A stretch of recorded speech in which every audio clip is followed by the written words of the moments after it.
কোনো ক্রমিক নম্বর এই ব্যালট পেপারে ছিল না।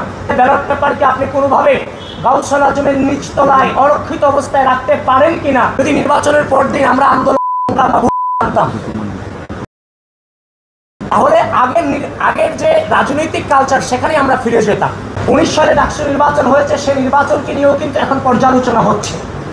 সুতরাং 2025 সালে ডাকসু নির্বাচন হয়েছে, যে অসঙ্গতি এবং অনিয়ম এবং অভিযোগ এসেছে সেগুলো নিয়েও পর্যালোচনা চলতে থাকবে। নির্বাচনের পর দিন আমরা তাহলে আগের যে রাজনৈতিক কালচার সেখানে আমরা ফিরে যেতাম। আমরা কিন্তু সেই জায়গাতে স্যাক্রিফাইস করেছি। কোনো জিনিসে প্রপারলি ছাড়া আপনার সামনে আসে, এটা কি কোনোভাবে আপনিও মেনে নেবেন? আপনি কিন্তু মেনে নেবেন না। আমরা যথাযথ প্রক্রিয়ার মধ্য দিয়ে এটাকে যাচাই বাছাই করার চেষ্টা করেছি।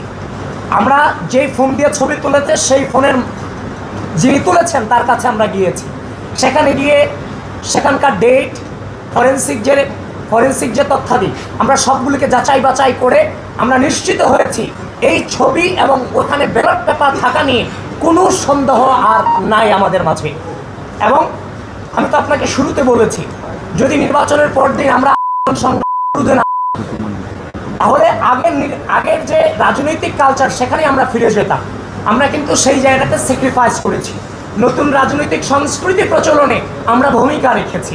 ঢাকা বিশ্ববিদ্যালয়ের ব্যালট পেপারকে আপনি কোনোভাবে গাউসুল আজমের নিচতলায় অরক্ষিত অবস্থায় রাখতে পারেন কিনা সে প্রশ্ন আপনাদের মধ্য দিয়ে বিশ্ববিদ্যালয়কে এবং গোটা জাতিকে, ঢাকা বিশ্ববিদ্যালয়ের প্রশাসনকে আমি করছি। এবং কোনো ক্রমিক নম্বর এই ব্যালট পেপারে ছিল না। এবং এই যিনি আছে যে এই ব্যালট পেপার ওইখানে অরক্ষিত অবস্থায় থেকেছে, সেখানে সিসি ফুটেজ আছে, সেগুলোকেও আপনারা কালেক্ট করেন। কারণ ক্রমিক নম্বর না থাকায়, ব্যালট পেপার অরক্ষিত অবস্থায় থাকায় ভোটের উপস্থিতি এবং ভোটারদের উপস্থিতি এবং ভোট করার হারের যে অসমানতা সব কিছু মিলিয়ে অবশ্যই আমরা দৃষ্টান্ত অনেকটা দিয়েই দিয়েছি। বাকিটা বের করার দায়িত্ব আপনাদের। 19 সালে ডাকসু নির্বাচন হয়েছে, সেই নির্বাচনকে নিয়েও কিন্তু এখন পর্যালোচনা হচ্ছে।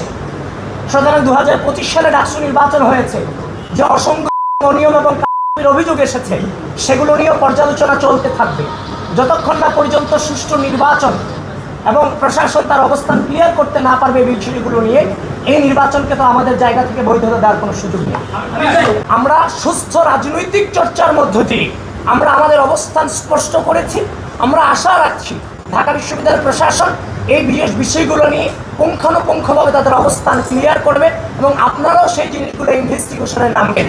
এবং পরবর্তী কর্মসূচি কী হবে সেটা আপনাদেরকে পরবর্তীতে আমরা জানাবো, কিন্তু সেটা সুস্থ রাজনৈতিক সংস্কৃতিকে ধারণ করি।